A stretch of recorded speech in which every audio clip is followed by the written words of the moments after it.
Hello, Panthers. Hey, those frequency tables from last week were really easy, weren't they? Well, today we're going to look at how we can create a different type of frequency table. And we're also going to look at how that data can be taken and made into a histogram. Let's first look at the data. This is number of sodas sold daily.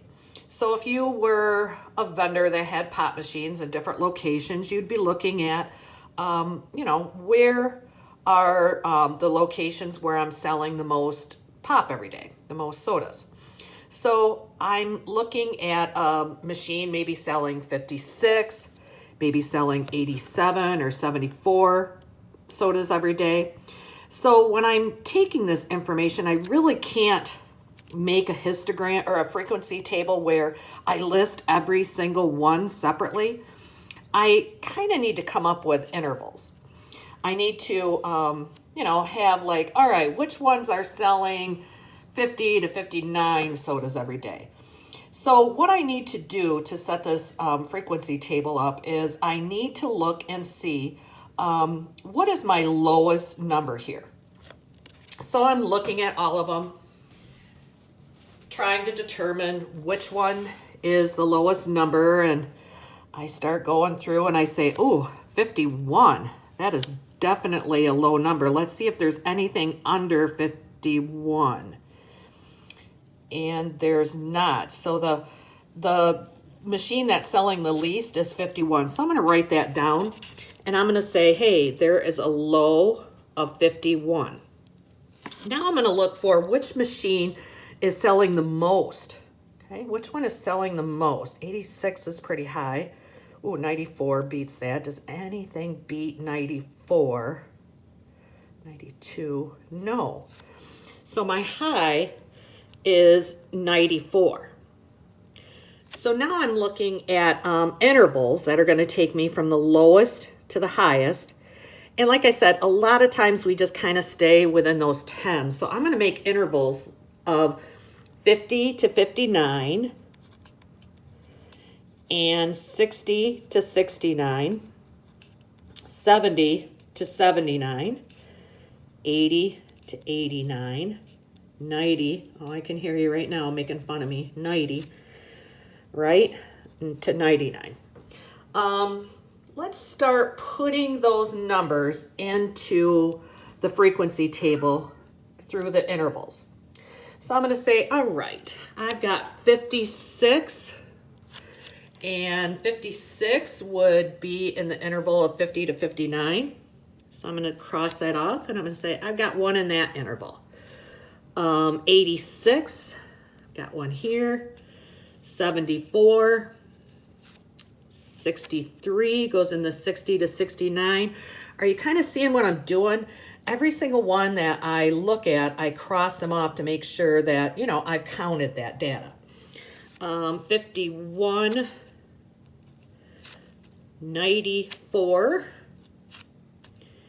86, 72, 53, 77, 74, 88, goes in the 80 to 89, 81, 90, 72, 76, 84, 92, 78, 89, 85, 75, 91, and last but not least, 87. So just like you learned with the frequency tables last week, we're going to count up those tallies. And I'm going to say, okay, I've got 3 in this interval, 1 in this interval, 8, 8, and 4. So hopefully you can see how I took a whole lot of data and put it into a frequency table using intervals.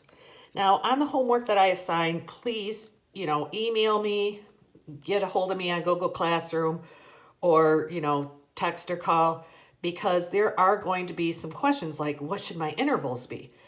Really, you can make your intervals whatever you would like them to be. I could have went 50 to 55 and 56 to 60. I could have done anything like that, but I chose to do the 50s, the 60s, the 70s, that kind of thing. The only thing you want to make sure with frequency tables is that each interval has the same amount of opportunities for data. Like there's 9 in between here, there's 9 in between here, there's 9 in between, that kind of thing. But again, let me know if you have any questions. Now we're going to talk about taking that data and putting it into a histogram. Now, when you do that, it's often confused with a bar graph, but a histogram is like a bar graph, only there's no space in between the bars. And we'll look at bar graphs later. But histograms are with the bars kind of smack dab together. So I'm going to look at 50 to 59, and I know that there's 3. So I'm going to say, okay, 3 is between 2 and 4, and I'm going to color those in, okay?